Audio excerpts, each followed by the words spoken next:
Hi friends, welcome to Vaibhava Entertainment Channel. ಸ್ನೇಹಿತರೆ, ಈ ದಿನ ವೈಕುಂಠ ಏಕಾದಶಿ ಬಗ್ಗೆ ತಿಳಿಯೋಣ ಬನ್ನಿ ಸ್ನೇಹಿತರೆ. ವೈಕುಂಠ ಏಕಾದಶಿ ವ್ರತವನ್ನು ಮುಕ್ಕೋಟಿ ಏಕಾದಶಿ, ಪುತ್ರದ ಏಕಾದಶಿ ಹೀಗೆ ನಾನಾ ಹೆಸರುಗಳಿಂದ ಕರೆಯುತ್ತಾರೆ ಸ್ನೇಹಿತರೆ. ದೇಶಾದ್ಯಂತ ಹಿಂದೂಗಳು ಈ ಪವಿತ್ರ ದಿನವನ್ನು ಅತ್ಯಂತ ಅದ್ಧೂರಿಯಾಗಿ ಆಚರಿಸುತ್ತಾರೆ ಸ್ನೇಹಿತರೆ. ದೇಶದ ಮೂಲೆ ಮೂಲೆಯಲ್ಲಿರುವ ಪ್ರತಿಯೊಂದು ವಿಷ್ಣು ದೇವನ ದೇವಾಲಯದಲ್ಲಿ ವೈಕುಂಠ ಏಕಾದಶಿ ದಿನದಂದು ವಿಶೇಷ ಪ್ರಾರ್ಥನೆ, ಪೂಜೆ, ಪುನಸ್ಕಾರ, ಯಜ್ಞಗಳು, ಪ್ರವಚನಗಳು ಹಾಗೂ ವಿವಿಧ ರೀತಿಯಲ್ಲಿ ಧಾರ್ಮಿಕ ಆಚರಣೆಯನ್ನು ನಡೆಸಲಾಗುತ್ತೆ ಸ್ನೇಹಿತರೆ. ಹಾಗೂ ಈ ವರ್ಷದ 2025 ವೈಕುಂಠ ಏಕಾದಶಿ ಜನವರಿ 10ರಂದು ಈ ದಿನ ಆಚರಿಸಲಾಯಿತು ಸ್ನೇಹಿತರೆ. ವೈಕುಂಠ ಏಕಾದಶಿ ಮಹತ್ವವೇನು ಎಂದು ತಿಳಿದಾದರೆ ಸ್ನೇಹಿತರೆ, ಆತ್ಮಲೋಕನ ಮತ್ತು ಧಾರ್ಮಿಕ ಬೆಳವಣಿಗೆಗಾಗಿ ಏಕಾದಶಿಯನ್ನು ಸೂಕ್ತ ದಿನವೆಂದು ಹೇಳುತ್ತಾರೆ. ಬ್ರಹ್ಮಾಂಡದ ರಕ್ಷಕನಾಗಿರುವ ವಿಷ್ಣು ದೇವನನ್ನು ಈ ದಿನ ಪೂಜಿಸಲಾಗುತ್ತದೆ ಸ್ನೇಹಿತರೆ.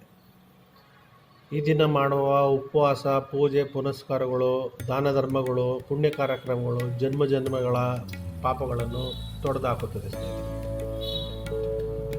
ಈ ದಿನ ಪೂಜೆಯಿಂದ ಜನನ ಮರಣ ಚಕ್ರದಿಂದ ಮುಕ್ತಿ ಪಡೆಯುತ್ತಾರೆ ಸ್ನೇಹಿತರೆ. ನೀವು ವಿಷ್ಣು ಜೊತೆ ಲಕ್ಷ್ಮಿ ಇರುವ ದೇವಸ್ಥಾನ ಸಾಕಷ್ಟು ನೋಡಿರ್ತೀರಿ.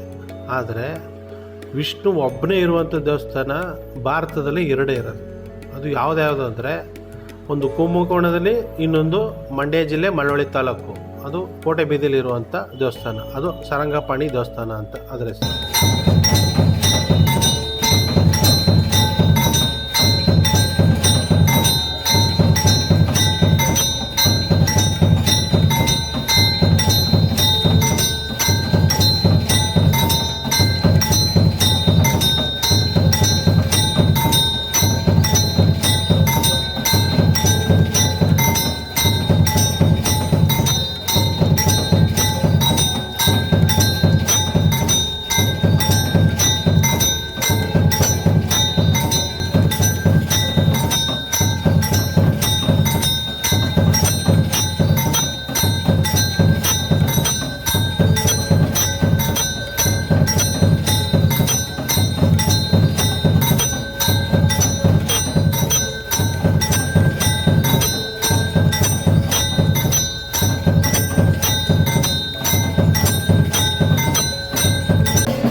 ಹುಷಾರು, ಎಡಬತ್ತಲ್ಲಿ ನಿಧಾನ ಬನ್ನಿ. ಓಡಿಸಿಲ್ಲ ಇತ್ತಲ್ಲ, ಬನ್ನಿ ಬನ್ನಿ.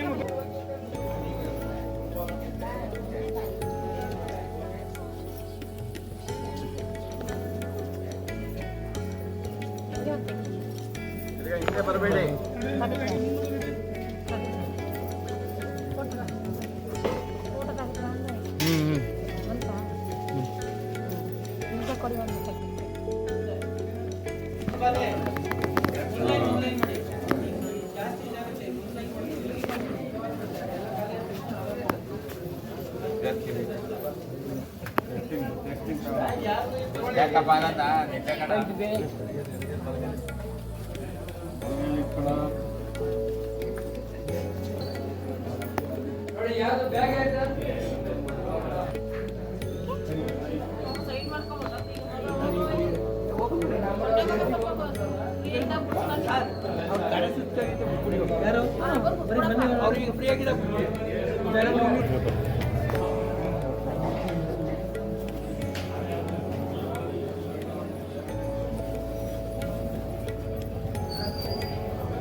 ಕೊಡು.